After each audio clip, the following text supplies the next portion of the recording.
Bonjour à tous, ici Ben Garneau. Je vous présente la Planète X résumée du 7 mars 2018. Avant toute chose, je tiens à m'excuser parce que dans ma vidéo précédente, j'ai mis cet extrait-là. Alors, c'est des éclairs. Il semblerait effectivement que, comme le mentionnent certains commentaires, c'est un fake. Alors, ces images-là ne sont pas réelles. Alors, je m'excuse pour les confusions. Ça m'arrive des fois de me faire poigner, comme tout le monde. Alors, on va essayer de faire plus attention à l'avenir. Alors, j'y vais comme d'habitude en images et en vidéo. Alors, un article qui nous vient de Science Alerte. Une anomalie mystérieuse sous l'Afrique affaiblit radicalement le champ magnétique terrestre. Donc, on voit le résumé ici. Il y a de plus en plus de preuves qu'il y a quelque chose d'inhabituel à propos de la limite noyau-manteau sous l'Afrique qui pourrait avoir un impact important sur le champ magnétique global, d'après les scientifiques. Donc, l'affaiblissement actuel du champ magnétique terrestre est causé par un vaste réservoir de roches denses qui s'étend sur 2900 km sous le continent africain. Alors j'ai mis tous les liens dans la section description, vous pouvez lire tous les articles que je mentionne ici. Alors ce qui se passe en Sibérie, c'est vraiment terrifiant et ce n'est que le commencement. Ils expliquent dans cet article-là que la fonte du pergélisol, la glace qui est sous la terre, ça va entraîner toutes sortes de dégâts à l'avenir. C'est facile à comprendre que la faiblesse du champ électromagnétique, plus elle s'aggrave, alors plus ça va causer des problèmes. Un article de Nemesis Maturity, vidéo mise en ligne le 6 mars, alerte les rayons cosmiques dans la région de la Lune et de la Terre atteignent des niveaux jamais vus dans l'âge spatial. Alors, c'est important. Comme le mentionne Claudia Albers ainsi que beaucoup d'autres personnes, si on change le fonctionnement du système électromagnétique, ça ne peut pas faire autrement que de changer complètement tout le fonctionnement d'une planète et affecter toutes les créatures vivantes. Alors, on voit l'augmentation de la radiation cosmique et de la radiation solaire. On reçoit un surplus. On parle de 13%. Comment est-ce que cela nous affecte? Il pénètre dans les avions commerciaux et ça remplit les passagers. Ça donne un peu plus de radiation aux passagers, tellement que pour les pilotes, c'est important. Ils sont classifiés par la Commission internationale de radiologie comme des travailleurs de radiation. Alors, c'est important. On mentionne aussi que pour les populations en général, ça peut causer des problèmes d'arythmie cardiaque. Alors, ça change beaucoup de choses en ce qui nous concerne. Comme vous savez, je parle beaucoup de la planète X parce que le changement de fonctionnement électromagnétique doit être causé par un nouvel arrivant dans notre système solaire. L'impact gravitationnel d'un objet qui rentre dans notre système solaire, on peut le voir. L'eau qui se retire anormalement loin des plages ou l'eau qui arrive beaucoup trop fort sur les plages au point de causer des inondations, ça c'est gravitationnel. Alors comme le mentionne dans une vidéo publiée le 6 mars, MRMB 333, on voit ici les anomalies de la hauteur des océans. Alors, ça a commencé au mois d'octobre 2017, c'était dans l'hémisphère sud. Et maintenant, c'est partout. On constate des retraits importants de l'océan et l'océan qui arrive beaucoup trop fort le long des côtes. Et ceci ne peut être que gravitationnel. Ces derniers jours, vous avez peut-être vu ce genre d'image-là. Alors, c'est une image qui a circulé.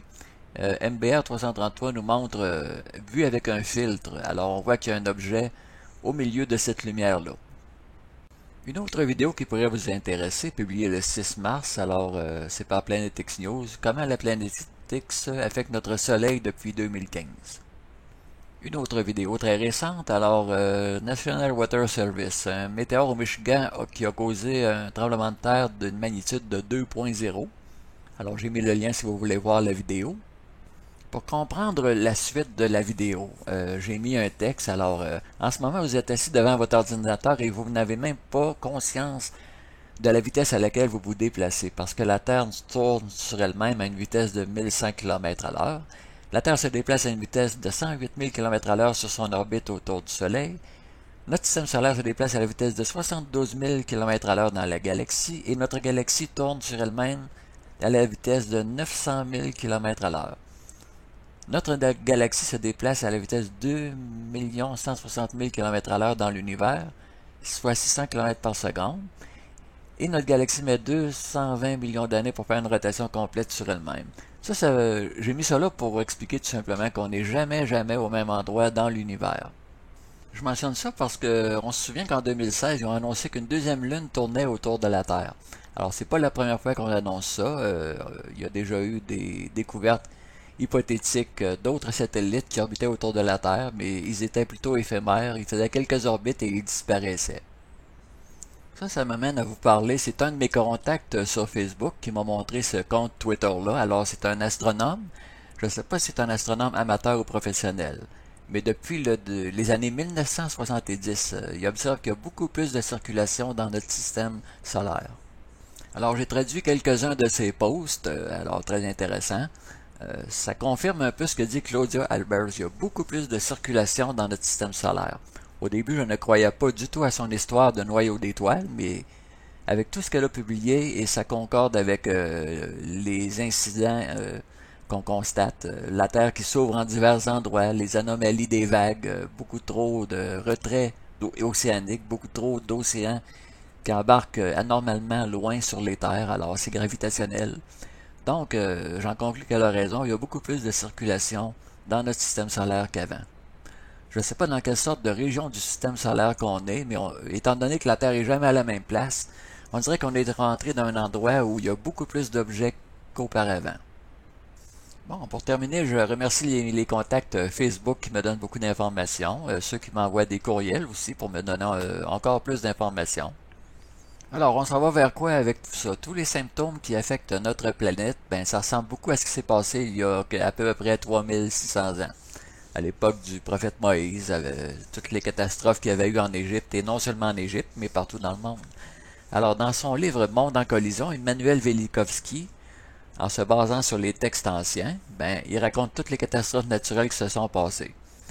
Et dans son livre Les grands bouleversements terrestres, il prend non pas les écrits anciens, mais il prend les récits des climatologues et des géologues. Alors, il en arrive à la même conclusion. Il y a environ 3600 ans, il y a des grandes catastrophes qui ont bouleversé notre planète. Le meilleur moyen de comprendre ce qui s'en vient, c'est de comprendre ce qui s'est passé il y a 3600 ans, parce que c'est sensiblement le même scénario qui pourrait se reproduire. Alors, c'est Ben Garneau qui vous remercie d'avoir écouté la vidéo. J'espère que ça vous a intéressé et je vous dis à la prochaine.